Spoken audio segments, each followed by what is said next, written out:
Alright, well, here we are, more Borderlands 4, and today I'm gonna show off a Vex build, and it's the very first build I ever did. Well, you know, it's history for me at least. And here it is. Okay, maybe there's a little more to that. I found these pretty cool legendaries along my campaign run. Something I had to go back for because, you know, like, this Bonnie and Clyde might just be the highlight of this build. Probably my favorite gun so far in this game. Its gimmick is that whenever you kill someone with one mode, you switch to the other mode, and then that mode has 100% damage. And then when you kill someone with that mode, then you switch back to the other mode and it reloads by itself, and you just keep swapping back and forth every time you get like a few kills or you empty the magazine, and you just never have to reload, and it's always at 100% damage. It's, honestly, it's a little much. It's like the best modding weapon ever. That's the best gun though. The skill tree is pretty much just this, with a little bit of this to keep my action skill going, because I get benefits from just being in my action skill. I just absolutely went all in on the top of here and a little bit of this. Basically, I got a lot of lifesteal with these two skills. This gives me more damage when my health is full on my lifesteal. Do I get crits all the time with this? Do I get gun damage, crit damage, more kill skills, because God knows these two are already fun enough. Bleed damage, which is a surprisingly very strong thing to have on Vex. And my class mod also just boosts the hell out of more kinetic damage and bleed damage, and I get a little bit of gun damage on that. The two firmwares I mainly did were Deadeye and Lifeblood. Deadeye just gives me like a bunch of critical hit bonuses, and then Lifeblood gives me a little bit of lifesteal, which is nice because I get more lifesteal and I get more kinetic damage with how much lifesteal I have. My shield also is pretty much just a Rough Rider from Borderlands 2. I get a crap ton of health regeneration, and I get a crap ton of maximum health, and my damage is reduced, taken at least. I really don't care about these two right now. I haven't found, I currently still haven't really found like an awesome, like a rev kit or ordnance that really benefit me that much. I don't really use rev kits. I have enough lifesteal, so, you know, I just have something with the firmware on it. And also, when I use it, gives me more lifesteal, so that, yeah, it just works out. This, I don't know, I just picked something for the firmware. I don't really use ordnance. This artifact, or relic, I don't know what they're called, still. I really don't. I have a lot of these. I kind of just built them up throughout the campaign run, so in case I find, like, guns that, you know, work for me, I can kind of just switch to one of these based on what manufacturer it is, or what parts it has. Like, whenever I use this gun right here, it has Torg parts on it, so I can just switch to one of the Torg, and it kind of, like, it buffs it up a lot, rather than just keeping the one that has Jakobs. It's still a Jakobs gun, but it has Torg parts. So I can just swap to one of these to make it a little stronger, because it is pretty much just a Jakobs Torg gun. So that's a cool tip. I mean, I don't know, maybe it's not that great, but I did it and it really worked out because every time I got a new legendary from a farm, I just had something in here that would buff it a lot more and it made it really strong. So I like building up a bunch of artifact enhancement things that let me kind of like diverse my build every time I got something new. But this is what I mainly stick with because it gives me more chance to crit on non-crit like parts of the enemy, and I already have a skill that allows me to do that anyway. So with Jakobs, I pretty much have like a 40% chance to just get a crit no matter what. So this is a Torg Sticky Assault Rifle. This is a rainbow shotgun that does a lot of elements, but it also is kinetic damage, but it also shoots out like 3 different elements. So, you know, I get the bonuses of having kinetic damage, but I also get some elemental damage at the same time. It's kind of awesome. And then the Hot Slugger, which is, dear God, what is this weapon? It has its own built-in kill skill, so when I kill 3 people with it, which is not very hard, it's 30% gun damage every kill skill, so it's like I can get 90% gun damage on this alone, on top of all the kinetic gun damage I have already. This is just an insane weapon. There's a few other guns that I do have that I could use, but, you know, they're just not as strong. I have like a Hellwalker's is really good, but like, goddamn, this really doesn't compare to these two. And then all this other stuff I kind of have. I'm not gonna lie, I don't even think I use some of them. But this is the majority of what this build is all about. I use this for bosses, I use this for mobbing, I use this for mobbing, and I use this for mobbing. This is my boss gun. I'm gonna go show it up real quick. I made it over here. We're gonna get our first kill here, swap the shotgun, and then I'm just gonna be able to kill a lot of stuff with this. Whenever I'm about to reload, I just kind of swap to the next mode, and it just the other mode is like automatically refilled on a kill, which makes this a really good weapon just for mobbing. Just because you can continue getting killed, not even having to reload, and you just continuously get 100% damage on it. It's a little nasty. swapping between shotgun and assault rifle mode on this. Really, really strong. But we also got this. But seemingly, I kind of think it's a Bustalion shotgun a little bit, but it attunes me to kinetic damage, but it also deals like a lot of elemental damage. So I'm into a new area, and I am able now to continue getting kill skills. Because once I get like 3 or 4 kill skills, I'm able to do a lot more. See, being able to do all this dot damage on a kinetic build, this is what this shotgun's all about.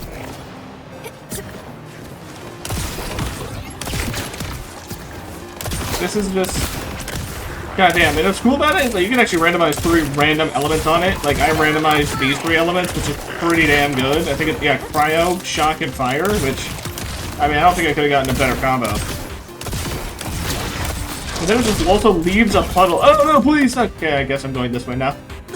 I'm very curious if I can make it back. The answer was a solid no. So that's cool. I didn't know I could actually, like, just skip to the boss in a vault. I thought I still had to clear out the enemies. Alright, well, I guess, right, yeah, repeat. Well, it's a good chance to show off this assault rifle then, right? Never mind, I thought we were making it to the boss right now. We can show off the shotgun! Time's up for you.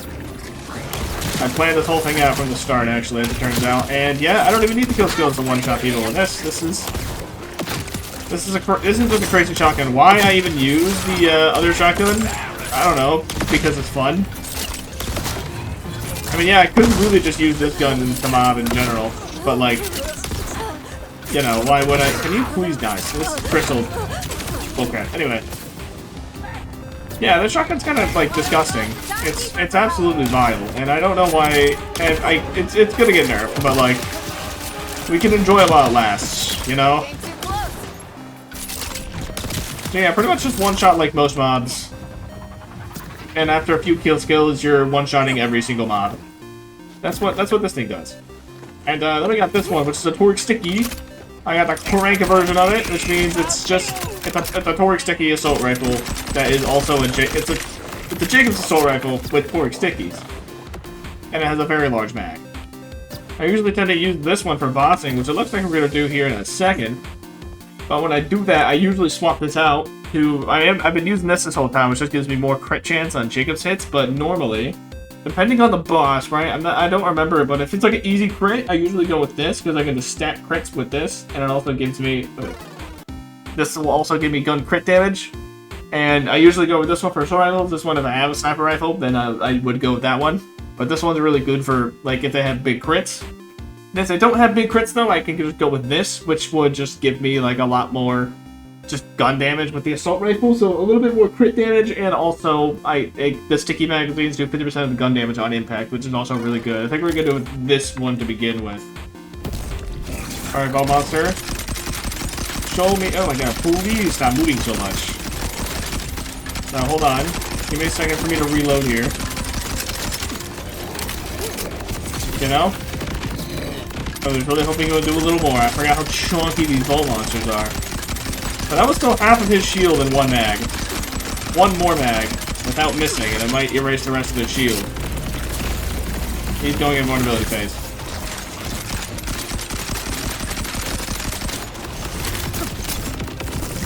I mean, this is still... Oh, no, wait, actually, no, he's dying, actually, a lot quicker than I thought. Now that that's over. We can probably... Why are you going down again? You know what, let's switch the other relic. More crit damage. One reload and that's gone. And the rest of he's also dying normally as well. Oh my lord. Maybe I should have went with this one to begin with, because I think he's about to die right now. And he's a goner. Okay, yeah, I just wanted the wrong relic. The stacking one was definitely the way to go.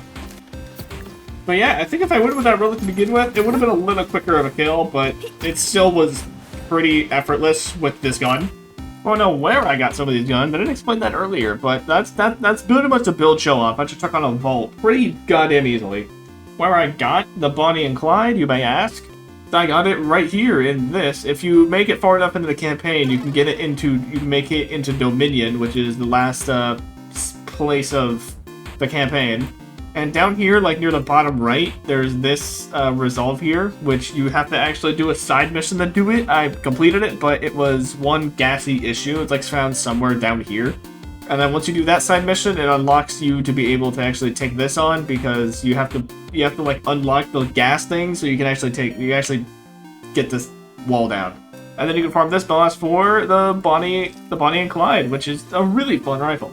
And if you're wondering where I got the Hot Slugger, that's going to be another part of the map. It's going to be all the way up here with this boss. It's another one of these order bunkers, which you have to also complete the very first section of the map in order to do it, which is kill the first boss in this area. And then you're able to unlock this bunker over here, the Divisioner. Nope, actually not the Divisioner, the Harbinger of Annihilating Death. Go to this bunker. These bunkers are so close together, alright? Yeah, right over here, you can fast travel over here, walk over here pretty easily, make it over there. That's how you get the Hot Slugger. The Rainbow Vomit, however, is a little more tough to get.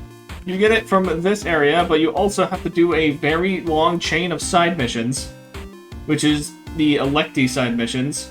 I don't have them here anymore, but they're like something of the Electi Part 1, and then you'll just progressively do that until you get the one called, like, something of the mole. Like, look, I don't remember that, right?